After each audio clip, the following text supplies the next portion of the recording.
Jesus, take the wheel, Jesus. That's pretty much what I say every time I start this podcast because I truly, like, it's divinely guided. Sometimes I just don't even know what I'm going to say before I sit down and start speaking. What is up, you guys? Welcome to the Christo Show. My AI just timed out. I don't know what just happened. Hold on. Let's reboot that AI real quick. What do you mean you're not gay anymore? I'm oddly getting emotional now. You have to have faith and you have to put in the effort. Like spiritual drug dealer. Yes, Yeah. very much that. We have that calling and sometimes we answer it and sometimes we don't. What's up, guys? Welcome back to the Christo Show. This is my Christian podcast where I'm taking you on my born-again walk with Jesus.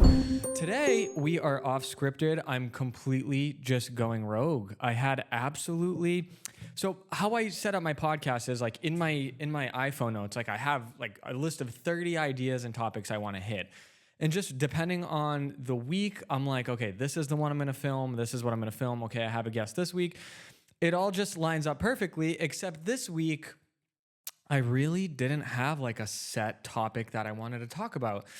And I trust God so much. And I was like, all right, God, maybe, this is a week where I can just sit down and kind of just like be myself. And I don't want to say like I'm not myself in every single one of my episodes, but I think what's happening is that I'm presenting so much like factual information in my episodes, and then I'm referring back to scripture. I am very new in the Bible, so I don't necessarily have those like on the ready, and I have to like refer back to my laptop at times. So I think, I'm trying to like make sure I'm presenting all this information correctly, that maybe you guys are losing sight of like who I am and my personality. And I don't want that to happen because I am a goofball, and I, a lot of these topics I've been touching on have been more serious. So I figured today we would just like, sit back, relax, and like have a little chat about life. And I have a couple things I wrote down on a sticky note that I wanted to touch on, and, we're going to take it from there. A little ASMR for you guys that are listening on Spotify. That's matcha. Man, when did things get so expensive? I literally go out and buy a matcha and it's like $8. I can't do that anymore. I went to Whole Foods and I bought some of the matcha powder, and I've just been making it myself. I don't know if you guys have ever seen these things. They're like little frothers. I got it at like Walmart. It was like $5 or $10 or something. I buy the matcha, I like add some water, I froth it up, and then I add like ice and coconut milk, and I get like 50 for the price of like one matcha. It makes no sense. How are people making it out there? Like, life has gotten so expensive. It's actually scary. Like, you can't go to the grocery store and not spend like $200.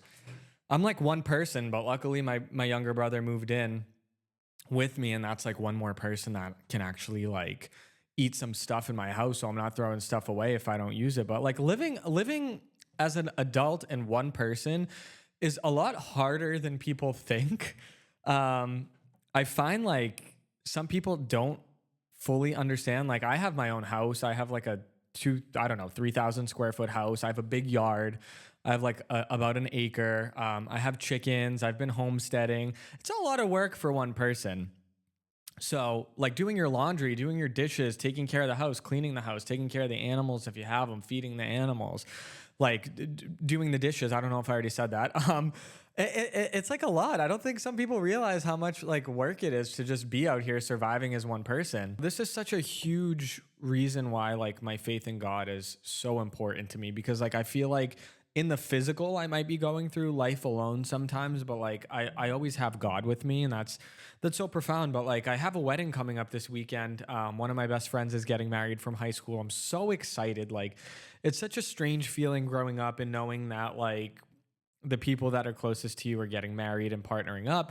But then if you're single, it almost gets kind of like scary and like depressing for you in a way, because you're kind of just like, shit, like all of these people are, they have their person, and then I'm just kind of out here solo dolo. So, I just like going to these events also solo. And throughout my life, I've always kind of done things solo. It makes you have to kind of be somebody who is open to meeting new people and talking to people. And that can be scary a lot of times. Like, I feel like a lot of couples rely on their partner to be that kind of like shoulder to lean on when they're going somewhere, or They're in a new situation. But when you're single and you don't have anybody, like, who do you lean on? You don't have anybody but yourself. So I lean on my man Jesus now. He's always with me. And this actually is one of the things that I wrote down on my sticky note, and I was like, faith in God. That kept popping up in my head as I sat down to kind of film this episode today. And how do I want to touch on this? I've had very little faith in God throughout my life, and then there's been times where I've had a lot of faith in God. And the season that I'm in right now is one of the seasons that I have a lot of faith in the Lord. And this goes back to kind of like the sale of my restaurant. I've touched on this a few times on this podcast. But the sale of my restaurant was something that was just so scary. I didn't think it was going to sell. I was very worried that it wasn't. I was very worried what my life would look like if it didn't, because I was just like over it. I was like so depressed at the time. But it did sell. So I'm here a year later and I'm like, how am I doing this? How am I surviving without a job? I'm literally jobless right now.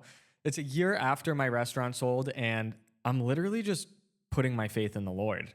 Like every single day I wake up, I'm like, the world is getting crazier and crazier, and I'm still unemployed. And it's fine. Like I have the means to be unemployed, thank God. But I'm just like, damn. I sympathize with a lot of people out there right now because the world is absolutely crazy. Like I don't understand how people are surviving in this economy. How are you surviving in this economy? I just don't get it. So essentially, I just kind of gave it up to God. I said, God, this is really the moment of trust for me. I've been unemployed for 1 year. And for the first time in my life, I never actually, throughout my life, I could always kind of like see what's next. Does that make sense? Like I always had an idea of like what I wanted next, or like what I could see my future being. And for the first time in my life, I don't feel that way. I don't want this to sound like glim. That's not even a word. Gloomy. But like, I don't see a future. Like I don't see what else my life could be after this point in my life. And I know that's kind of scary. But it's weird because I've actually heard a lot of people on TikTok talking about the same thing. And I've just been getting like scooped up into this whole season of like watching Rapture dreams on YouTube, and I'm like refreshing my YouTube page, and like in the past 2 weeks, like thousands of people are uploading their dreams they're having about the rapture, and I'm like, am I not like seeing what's next for me? Because maybe there's nothing next. Is that like a wicked pessimistic way to like view the world? Maybe there's nothing next, and that's why I can't foresee myself doing something or having like the urgency to like open up another restaurant or get another job. Like usually God puts it on me like, okay, this is your next move. This is where you need to go. And I guess you could argue maybe my podcast is that, but I don't know, man. This time the feeling is different.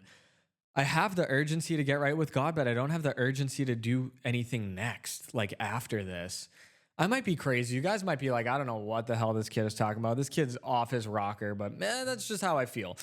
But I want to put it back to that idea of like having faith in God, because like you don't have to be a religious person to maybe necessarily like have faith. Maybe you don't know what you have faith in, but you have faith that like, you know, maybe your job sucks and the next job's going to be better. Or maybe, you know, you have enough faith where you say, I don't know how I'm going to get through this week, but I just know I got to put my head down, work, and I'm going to get through it. And like, it's just such a bizarre thing when you kind of put your faith in the Lord. You're kind of giving up your control, and it's just like, I don't know what's next for me, but I believe that when the time is right, you will reveal that to me. I don't know if it's just me, man, but I've been feeling like the world is just like in a really weird place. I don't know how to describe this. It just feels like the energy. Like I'm a very energy feeling type of person. Like I feel my way through the world, and I know my way through the world, and things have just felt so off. Like I don't know if it's just a part of getting older. Like it feels like time is speeding up, and like I don't know. I just have this overwhelming feeling of just like running out of time. Like I've done everything that I've wanted to do in my life. I can truly sit back and say that. Like I think the Lord has kind of had me dabble my toes in so many different things in this life, but there's just something that feels different. I don't know. It's just like every day something new is getting exposed, and I think we're starting to get into a time where a lot of like the blinders are coming off of people's eyes, and I feel like for those of us who have kind of seen the world for what it is for many years now, it's not really shocking to us. But for those of you guys who kind of like have put your faith into like the system, quote unquote, and just you kind of just took life for what, you know, like the government told you it was, or like celebrities told you it was, or like just everything we kind of grew up to think that was true, and we're kind of slowly finding out it's not. I think it can be kind of like shocking and also kind of scary. Like it kind of puts you in a place where you might start to feel like really isolated and alone. And I think throughout my life, when I had my spiritual like experiences or spiritual awakenings, I really did feel more alone than ever in those times, because I didn't feel like there was really anybody out there who understood me. And I think it's like a community is like such an important thing. Whatever you're doing in your life, if you're like a dancer, if you're a singer, if you are a golfer, it doesn't matter. Like, I feel like you can find your community in anything. And I think it's so important to find your community in anything. And I've been trying to kind of find my community like in faith, because you do have to understand, like, it can get really lonely if you feel like you view the world a certain way, and you don't have other people around you to kind of like have to lean on for support, or to kind of like bounce your ideas off of with, or like compare what you're thinking to what they're thinking. Like, if your worldview is very different than everybody around you, it can feel very isolating. And it's so wild how the Lord has just kind of like unraveled just new friendships in my life for me. I think having people who believe the same things that I do has been like huge for me. Finding community through like church, and I've actually recently started doing prayer groups in this men's group. And actually, I went to this men's group for the first time last week with my younger brother. He started going, and he was like all about it. So it's like a group of maybe like 30 Christian guys, ages probably 20 to like 80. So there's such a good mix there. And the whole premise of the group is like, hey, we all believe in Jesus. We all believe in the same thing, but like, we're still humans. We're still people in this world. And we kind of want to just like talk about our problems and what's going on in our lives. And the group is actually focused around like reading this like one book and kind of having discussions about it. But the way the group is kind of unfolding is that like we're touching a little bit on the book, and then everybody's kind of like touching on their own life and their own faith and things that are going on in their life. And I had no idea what to expect when we went to this group this past Thursday. And we got there, we started reading about the book, and then we kind of got sidetracked. And one of the guys who came in, we noticed he was kind of like down, and somebody commented about it when he walked in. And as the night was progressing and we were kind of having a group discussion, he kind of paused the group and he was like, guys, I'm in like a really rough place right now. And we were all like, oh shit, like, is this guy okay? Like, what's going on? And he kind of just like broke down, and it was like really, really, really sad. And we all, the leader of the group, he was like, let's gather around this man right now and let's pray for him. So this is actually the first time I've ever been involved in like a group prayer. A lot of these things are very new for me. Like worship is very new for me. Like praying over other people and for other people is very new for me. Like we didn't do that in my Greek church. We just kind of like heard from our priest. So this aspect of just being kind of like in touch with one another and having community is very new for me. Like the majority of my life, I've been a very solo person with like a small group of friends. And I don't know if that's just me. Like I've been hurt a lot of times through friends, and I think in my life I've just kind of grown cold. Like I grow weary of friendships. I think a lot of people always have ulterior motives, and I've noticed that a lot throughout my life. And it's like, oh, what can we get from this kid? And you know, I want to have an in with him for whatever reason that is. That's what I found a lot of friendships in my life have been, which is super disappointing. And that's kind of made me like a really solo person. So this whole idea of like singing worship with other people or being around other people and praying with them, it makes me feel uncomfortable. And not in a way of like, it almost makes me question my faith in a way, because it makes me be like, is this like what it's supposed to be? And am I just not feeling this way because I wasn't exposed to this? Like, I tend to be a very like introverted person lately in my life. And I was never like that. I was always a very outgoing, extroverted person. And I feel like life kind of just like kicked me down and made me be kind of somebody who doesn't want to open up. And I don't mean to be jumping back and forth and be all over the place, but I had actually done a prayer group the morning before I did that men's group. And that was like super profound for me, because one of my buddies was leading the worship, and I was just kind of crying like to myself the whole time in the corner. I've been doing a lot of crying lately, if you guys haven't realized. But one of the things that I was thinking about was how my heart has grown so cold. And it's such a weird contradiction, because it's like I have Jesus in my life now, and I put my faith in the Lord, and I feel like at this point in my life, this is the coldest my heart has been, and the least like loving I've been, and the least amount I've been able to like feel emotions. And I feel like before, like when I was younger and I didn't really have God in my life, like I was just so over giving, so over sharing, so over loving. And I feel like the world like sucked me dry. The world beat me down, and my friends took every ounce of love I had and everything that I had to give, and they just kind of slapped me in the face with it. And I feel like when I came to the Lord, I was just kind of like, I had nothing left to give. I didn't really feel like, I feel like I just wasn't feeling much, which is so strange, because that's never the guy that I was. I was always so loving and so caring. And I think as I've gotten older, I just kind of like have stopped giving a shit, because I've been taken advantage of so many times. So when I was at this prayer group, and my friend was worshiping, they were singing, I was just kind of like in my thoughts. I was really focusing on praying that God kind of started to soften my heart again, because like sometimes I feel like I'm a fake, not a fake person, but like, when I go to church and I see everybody worshiping, or I'm in this prayer group and I see everybody praying, I kind of feel like out of place, because like I never really had these experiences, and I kind of just like, I don't really know what to do or like how to act. And sometimes I feel like I'm just like there and I'm soaking it up, and I'm not really like involved in it the way I should be. And I often wrestle with that with the Lord. I'm like, God, like I really want you to open up my heart, because I'm like having a hard time feeling my way through the world like I once did.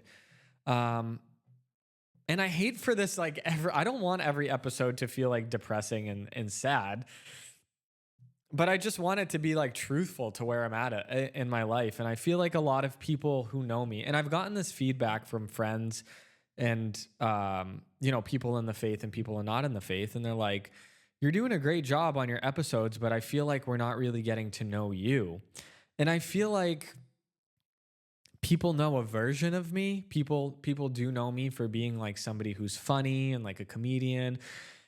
And I was that at a big part in my life of my life. And I still am that in ways, but like in this season of my life, like I am more serious. Like I am taking my faith very seriously. And I feel like they're hoping to tune in every week and get some comedic relief. But like, I just feel like that's maybe not what you're going to get at this season in my life. Like these things, these understandings I'm having are so profound, and my life is changing so rapidly. And I'm just being truthful to who I am right now. Like you can go on the internet and watch funny videos and funny things for hours on end. I don't necessarily think that's going to be the direction that my channel goes. That doesn't mean I'm not going to like laugh or all of these things, but it's such a weird thing when people know you a certain way and you just don't feel like you're that way anymore. And this doesn't have to do anything with faith. This goes through all aspects in your life and just growing as a human being. Like people just have a preconceived idea of who you are, And I think it's very hard for people to kind of look at you in a different light or realize that like you can change, and like what was important to you before isn't maybe necessarily so important to you now. But I say all that because in that prayer group, I did pray that God started to soften my heart again and to open up my heart again. And I had, a couple people pray for me. And again, like that's an uncomfortable experience for me because like I truly believe in the power of prayer and I accepted that. But just like a lot of these situations that I'm in now are uncomfortable. And I feel like in our lives, we're constantly going to be put in uncomfortable situations. And I think sometimes like we need to understand, like, it's okay for us to not feel like 100% confident in ourselves when we're in new situations. Like it's okay to doubt if what you're, experiencing or feeling is true, or it's okay to feel like maybe everybody else seems like they have their crap together and maybe I don't. There's a million different roads you can go to lead to the same place. So going back to this second group, when we all huddled around this man who was, essentially like super depressed and having like a really, really hard day, like I knew it was important that we prayed for him. I knew he was just devastated and so sad, but like in that moment, I still felt like I was just an observer of what was going on around me, and I wasn't really like in it. And I was involved in it. I prayed over the guy, and we all kind of, the guy was in the middle. We all circled around him, like 30 guys, and we all put our hands on him, and everyone went around and was praying for him. And I just still like, my heart broke for that guy, but I still felt like, even though I was in a community of like 30 Christian men, I still felt like an outsider. And this is such a weird thing I notice throughout my life. And this is probably definitely just like a me thing. It's like when I'm in groups or when I'm in situations, even when it's with people who I have something in common with, I still feel like an outsider. And I don't know why that is. I've felt that way since a kid. And I hate that. I hate that about myself. I hate that I still feel like I'm a bystander sometimes, even when I'm in a group of people who love Jesus. I still feel like I'm weird and I'm the odd one out. I don't know what that is, and I don't know if anybody else experiences that. And I hate to get all like mushy and like emotional and stuff, but like, I don't know. Does anybody else ever feel that way? Like sometimes, like I love the Lord so much, and I love the Lord, like I feel like I have that personal relationship, but then when I get in a group setting, I'm like, something just changes and it feels like, I don't know. It's hard to describe. I don't know. Maybe it's like the idea of like imposter syndrome. It's such a weird thing. Sometimes I just feel like I'm living my life in like a third party point of view. Like I'm watching the experience as I'm having, but I'm not really in it. I don't mean it to sound like I'm questioning my faith at all, because I'm not. It's just like when I'm in groups or something like that, I think there's just like this uncomfortability that I have at first, even though I have like so much faith in Jesus. I'm still kind of trying to learn how to be like bold about that and be like open about that. And I know you might be like, how, when you have a whole podcast and all you're talking about is God? And I think that's another thing too. I think that a lot of people might be like, okay, this kid's life right now is nothing but God anymore. Like what happened to the funny Christo we know who would, talk about all these things? And it's kind of just like my priorities have changed. Like as you grow up, I think you realize like a lot of the things that you once did don't necessarily ring true to you anymore. And I feel like people maybe have that expectation of you and they don't really understand that like people's priorities can change. And like, yeah, right now, like, and I think always my priority is just going to be like the Lord is at the forefront of things for me, because I realize like I'm literally nothing without my Creator. And everything falls after that. It doesn't mean that I'm not like experiencing other things in my life, or like I still can have a good time and talk about other things. But like, this has been such a profound journey for me. I've just been trying to articulate it in the best way I know how to. So this men's group has been super interesting. We're actually going tonight and we're watching the movie The Forge, which is supposed to be like a really cool movie about like faith and stuff like that. But going around this men's group and just seeing that even though all of these guys believe in Jesus, they're still going through some stuff. They're still having real lives. They're still going to their jobs. They're still battling with, trying to be good people, and I think sometimes like people think when we give our lives over to God, all of a sudden, like we have our shit together and everything's figured out, but that's not the case. And I think what that comes down to is just this overall feeling of like unworthiness. And I think what's crazy is that like when we give our life over to Jesus, like he tells us like he's got our back. Like he knows us when we fully give ourselves over to him and when we're born again. And I struggle with, even 6 months later, feeling like I'm deserving of Jesus' sacrifice for me. Like, I don't feel like I will ever be good enough. I know I'm never going to be good enough. And everyone's like, oh, it's focus on the love of Jesus. It's all about the love of Jesus. And yeah, I feel that love of Jesus, but that doesn't help me feel like any less worthy of deserving that. Does that make sense? Like, I feel like it's so easy to say to other people, you're worthy of God's love, but like, we're our own worst critics. We can feel so unworthy even when everyone else around us tells us we're worthy. Unworthiness is such a strange feeling because like when it comes to Jesus, like he tells us that our works don't get us into heaven. So that means no matter what good things that you think you do in this life, that's never going to be your ticket into heaven. And it's solely based on your faith in Jesus Christ.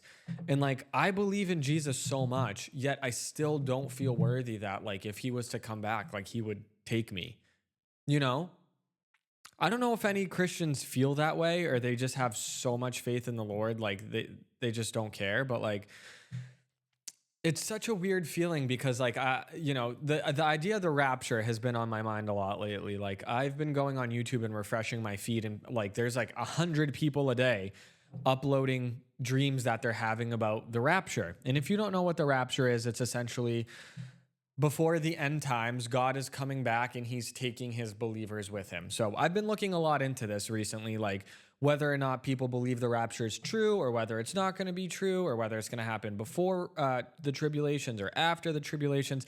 It gets complicated. And I do want to do a whole video on that maybe at some point in the future. But I come back to this idea that like, I have my faith in Jesus. I know I'm born again. I know I have the Holy Spirit with me. But like, there's still that little piece of doubt in me that like, is God actually going to take me if he comes back? Am I worthy of being one of those people? Sometimes it feels like our belief is just not enough. You know what I mean? Even though God tells us it is, the human nature of being a human being is like, somebody can tell you you're perfect, you're doing great, you're doing amazing, sweetie. You know what I mean? And you're still not going to feel like you're enough. Like, what is that? Why do we always doubt ourselves? Why do we never feel like we're enough? I don't know if any of you guys have heard about this, but there's this whole idea going around of like what's going to happen at the rapture. And essentially, like, if we're just going down this train of thought, I'm not necessarily saying I believe it's true, but just something really cool that I thought we could touch on. A lot of people are saying that when the rapture happens, essentially, like, all of God's people get snatched away from the earth. So you have to think about this. Like, put yourself in a situation where you're just going about your day and just like this, hundreds of thousands, maybe millions of people just either vanish or you see them getting like taken up or their bodies just like drop. Like, the world is going to go into chaos if that happens. And there's many people that are saying that what's going to happen is that the government is going to tell people that a UFO abduction happened and that's where all of these people went. Like, they just vanished. And this is going to be the start of kind of like tribulations for humanity. So like God's going to come, he's going to take his people. The government's going to say a UFO alien invasion happened. And then people are going to go crazy. You can't say they didn't warn you.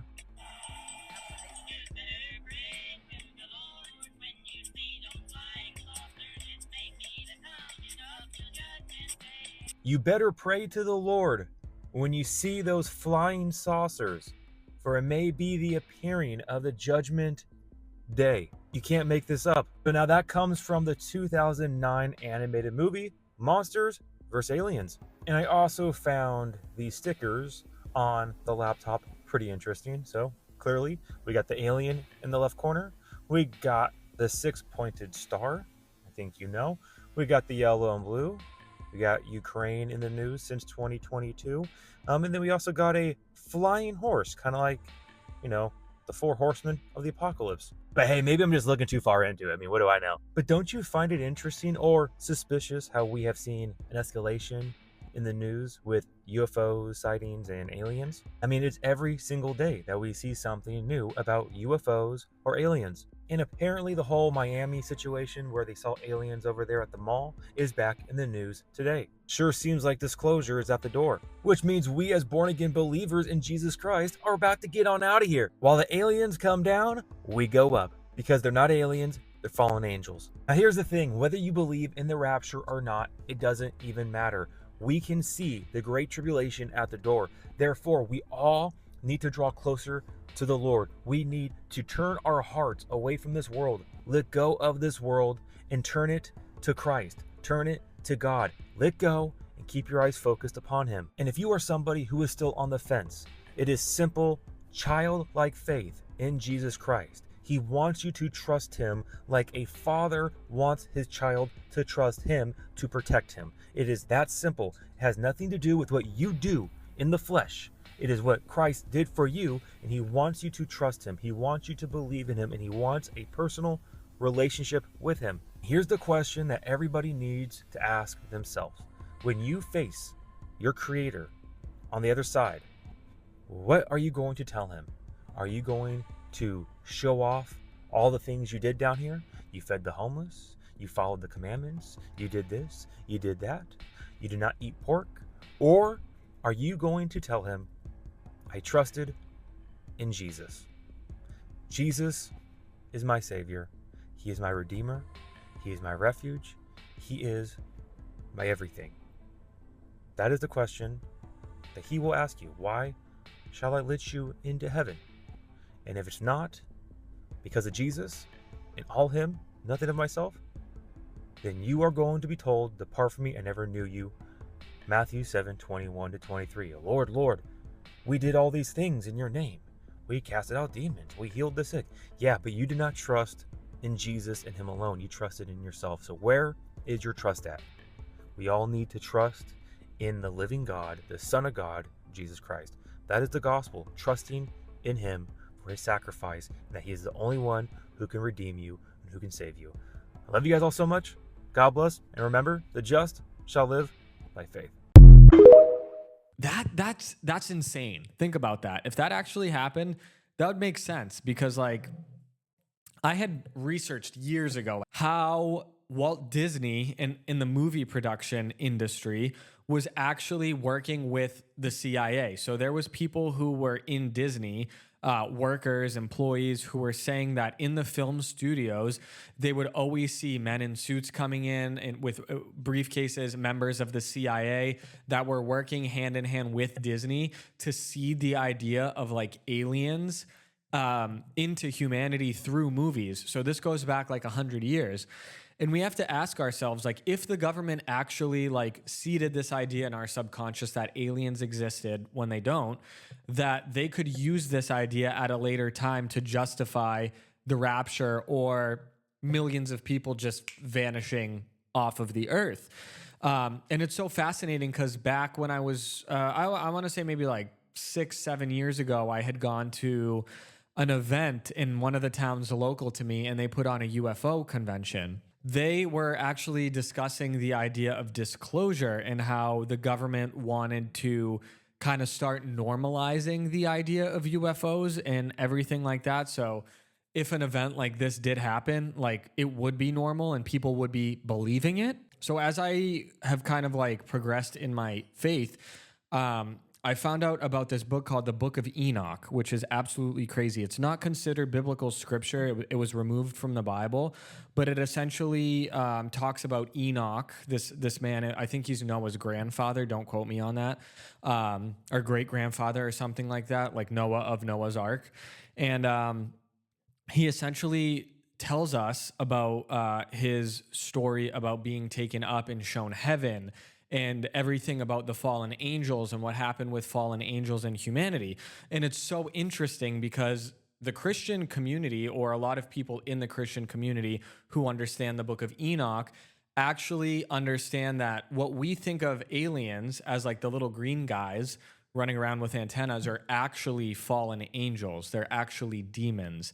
And this is kind of like a mass cover up that they're going to try to like implement on humanity. So a lot of people are waiting for like an alien invasion, and they're like, aliens take me away, without realizing that aliens are essentially fallen angels or demons.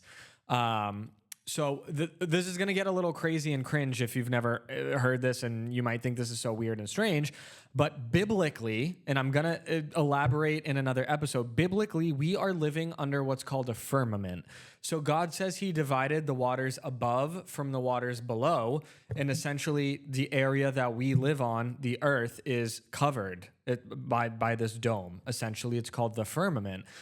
If you understand the earth through that worldview, that means that outer space is not accessible. Like earth is not accessible from outer space. Aliens can't just come into our atmosphere out of nowhere. So the only thing that would make sense is that these aliens are a deception. They are fallen angels.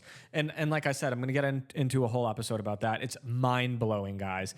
Even just go do your own research and type that in on Google, like, are aliens demons? And then you're going to come to find, oh my gosh, yeah, there's a ton of people out there who actually believe that. This idea that like the alien invasion is going to happen and they're going to try to pass it off like we've been abducted is absolutely wild, especially if you look up Project Bluebeam. So this is a declassified government document that talks about how the government is using projection and noise and sound amplification to kind of essentially put out like a display that there could be like a UFO or a craft, into kind of tricking the masses that like these are actually physical objects when maybe in fact they're not, and they're just projections. So this is like a whole rabbit hole, and I don't mean to I'm going to go in detail about that in further episodes, but man, oh man, the world is just crazy. You don't know what to believe anymore. You don't know what's right anymore. You don't know what's wrong anymore. And that's why you need Jesus more than ever. So YouTube really actually severely censored one of the videos, and I got a warning on my TikTok a couple episodes back. I had put out a video about like, are we living in end times, like the mark of the beast, stuff like that. When YouTube kind of like started to censor that, I was like, damn, I'm probably hitting on something that's like legit here, and that's why they don't want people to kind of like hear about it. And I was just on my phone the other day, and I saw that Elon Musk actually had a whole like conference about these robots that he created and that he's like putting out into humanity, and these robots are like dancing and they're like bartenders. And I just watched another thing this morning where he said like essentially like every single person's job is going to become obsolete, and these robots are going to be doing everything, and we're going to have just like one universal like currency and one form of income, and no one's going to have to worry about anything anymore. And I was like, damn. I was like, we are living in end times. Like this is dystopian. Like I don't want to live in that future. That's not a future that I want to live in. And when I was growing up as a kid, I used to think about the future, and I'd be like flying cars, like futuristic buildings, like wow, the future is going to be amazing. And as an adult, I look at that and I'm like, this is so unhuman. Like nobody wants that. That's like terrifying, you know, like cars driving themselves with nobody in the passenger seat. It's like everything is just fully controlled. And that's not my idea of freedom. That's my idea of like imprisonment. I don't know. The world is just in a really weird place right now. Did you guys hear that they also, like, a bunch of people are also boycotting Fortnite? I guess they did an update where they added in a devil character, like the actual devil, and you're able to sell your soul to the devil to get another player into the game. People are quitting Fortnite because you can sell your soul to the devil in the game now. So Fortnite just had its Fortnitemares update, and as part of this update, they added a devil NPC that has caused a lot of controversy. This is because the NPC is basically a unique reboot van, where if you have a teammate that is out of the game, you can go to the NPC, talk to them, and sell your soul to bring them back. Now, this has caused a lot of outrage among the Fortnite community. Many people are saying they're going to stop playing Fortnite now because of this. Now, some people have pointed out the character isn't technically the devil. He's a Marvel character. He's like a Doctor Strange villain. But it still hasn't stopped a lot of people as seeing this year's Fortnitemares event as demonic, which is honestly pretty sad because this event is the best Fortnitemares they have had in ages. What is that all about, guys? Come on. It's like, it's getting so obvious. I feel like we have so many signs in front of us that things are just like not what we thought they were. And I just want to go back to this understanding that, like, I get it. Like, the majority of people are just trying to get by. Like, they're going to work day in and day out and they're in their routine and they don't really have the capacity to process that a lot of this stuff is happening. All right, I don't know if you got anything out of this episode. Hopefully you did. It's probably only going to be like 20 minutes long. I don't even know. But if you did, make sure to subscribe to the channel, like the video, and turn on the notification bell. If you like a more pared back video and less researchy, let me know in the comments. I have no problem sitting down and chatting about things or certain topics you guys want me to hit on. I do have some merch coming out soon. Make sure you look out for that. And make sure you actually follow me on TikTok too. I repost a lot of crazy stuff that is going to wake you up to what is going on in the world around you. So thank you guys so much, and I will see you in the next episode.